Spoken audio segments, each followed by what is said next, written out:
সবার প্রচেষ্টায় আজকে আল্লাহ তাআলা এটা কবুল করছেন।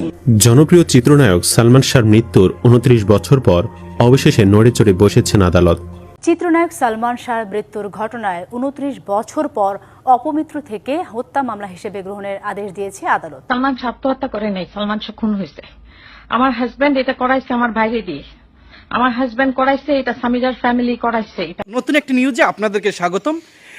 29 বছর পর সালমান শাহ মৃত্যুকে কেন্দ্র করে সাম্প্রতিক সময়ে নতুন করে বেশ কিছু চঞ্চলকর তথ্য সৃষ্টি হয়েছে সামাজিক যোগাযোগ মাধ্যমে। দর্শক, আমরা দেখতে পাচ্ছি তারই আলোকে বেশ কিছু নিউজ নিয়ে হাজির হয়েছি। চলেন আমরা মূল ভিডিওতে চলে যাই, এবং মূল ভিডিওতে চলে যাওয়ার আগে আপনাদেরকে অনুরোধ করব, আমাদের চ্যানেলে নতুন হয়ে থাকলে সাবস্ক্রাইব করে পাশে থাকা বেল আইকনটিতে অল করে রাখুন। দর্শক, ভিডিওতে আমরা সোশ্যাল মিডিয়াতে যা দেখতে পাচ্ছি তা হলো, প্রথমে যেটা দেখতে পাচ্ছি যে সালমান শাহের মা কান্নাজড়িত কণ্ঠে কোনো এক ভিডিও কলে বলতেছে যে আমার সন্তান, আমার ছেলে আত্মহত্যা করেনি, আমার ছেলেকে পরিকল্পিতভাবে হত্যা করেছে। দর্শক, সোশ্যাল মিডিয়া কল্যাণে আমরা যা দেখতে পাই সেটা হলো সালমান শাহের মামা কুমকুম, সে অভিযোগ করতেছে সালমান শাহের স্ত্রী সামিরা সহ অভিনেতা ডন এবং 11 জনকে অভিযুক্ত করেছে, এবং এই 11 জনের অনেকেই পলাতক অবস্থায় আছে। বর্তমানে তাদের সাথে যোগাযোগ করা যাচ্ছে না, তারা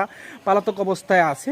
দর্শক, এই বিষয়ে সামাজিক যোগাযোগ মাধ্যমে বর্তমানে সালমান ভক্ত যারা আছে তারা খুবই চাঞ্চল্যকর একটা তথ্য সৃষ্টি করেছে সামাজিক যোগাযোগ মাধ্যমে। চলেন আমরা কথা না বাড়িয়ে সেই ভিডিওগুলো ধারাবাহিক দেখতে থাকি। চিত্রনায়ক সালমান শাহর মৃত্যুর ঘটনায় 29 বছর পর অপমৃত্যু থেকে হত্যা মামলা হিসেবে গ্রহণের আদেশ দিয়েছে আদালত। ঢাকা 6ষ্ঠ অতিরিক্ত মহানগর দায়রা মোহাম্মদ জান্নাতুল ফেরদৌস ইবনে হক এই আদেশ দেন। এই আদেশে সালমান শাহর স্ত্রী সামিরা ও আজিজ মোহাম্মদ ভাই সহ আসামিদের গ্রেপ্তারে কোনো আইনি বাধা নেই বলে দাবি বাদীর আইনজীবী। এদিকে তৎকালীন বিচারক পিপি ও পিবিআই প্রধান বনোজ কুমারের বিচারের দাবি জানান সালমান শাহর মা নীলা চৌধুরী। এই দুনিয়া ছাড়তে হবে, এসেছে খবর। এই গানের মতো বাস্তবে লাখো ভক্তকে কাঁদিয়ে 1996 সালের 6 সেপ্টেম্বর পরপারে চলে যান জনপ্রিয় চিত্রনায়ক সালমান শাহ। তবে তার মৃত্যু নিয়ে শুরু থেকেই ছিল ধোঁয়াশা।